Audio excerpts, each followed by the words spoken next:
dividing x square minus 36 by x plus 3 by x plus 6 by x square minus 9 is equal to அதாவது x square minus 36 by x plus 3 I x plus 6 by x square minus 9 all வகுக்க கிடைப்பது யாது?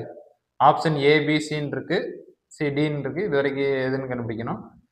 இதுல x square minus 36 இருக்கிறத நம்ம எப்படி எழுதலாம்னா 6 ஸ்கொயர்னு எழுதிக்கலாம். சரியா? x plus 3 வகுத்தல், இதுல இருந்து இதை வகுக்கணும் இல்லையா? x plus 6 by x square minus 9 எப்படி எழுதலாம்? 3 ஸ்கொயர் அப்படின்னு எழுதிடலாம். சரியா? இதுக்கப்புறம் இது x ஸ்கொயர் மைனஸ் 6 ஸ்கொயர் இருக்கு, இது x ஸ்கொயர் மைனஸ் 3 ஸ்கொயர் இருக்கு. அப்போ a square minus b square அப்படிங்கிற ஃபார்முலாக்கு ஈக்குவலா இருக்கு. a square minus b square formula என்ன? a plus b into a minus b.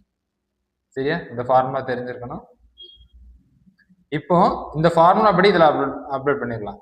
அதாவது எக்ஸ் ஸ்கொயர் மைனஸ் 6 ஸ்கொயர் எப்படி எழுதலாம்? X plus 6 into X minus 6ன்னு எழுதிடலாம். பை எக்ஸ் பிளஸ் 3 வகுத்தல் X plus 6 by X square minus 3 square எப்படி எழுதலாம்?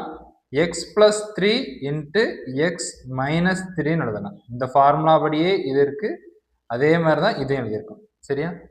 இப்போ இந்த வகுத்தலை பெருக்கலா மாத்திரலாம். பெருக்கலா மாத்தினா என்ன பண்ணணும்னா இந்த பின்னத்தை தலைகீழா மாத்திரணும்.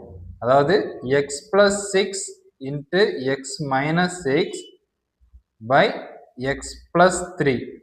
இந்த வகுத்தலை பெருக்கலா மாத்துறதுன்னா X plus 3 into X minus 3ங்கிறது மேலே போயிடும், கீழே இருக்கிறது மேலே போயிடும், மேலே இருக்க எக்ஸ் பிளஸ் 6ங்கிறது கீழே வந்துடும். சரியா? இப்போ பெருக்கல்ல இருக்கு. இப்போ நம்ம இதை அடி கொடுத்துடலாம். எக்ஸ் பிளஸ் 3க்கு இந்த எக்ஸ் பிளஸ் 3 அடி கொடுத்துடலாம், எக்ஸ் பிளஸ் 6க்கு இந்த எக்ஸ் பிளஸ் 6 அடி கொடுத்துடலாம். ஸோ பேலன்ஸ் இருக்கிறது என்ன? X minus 6 into X minus 3. So option A.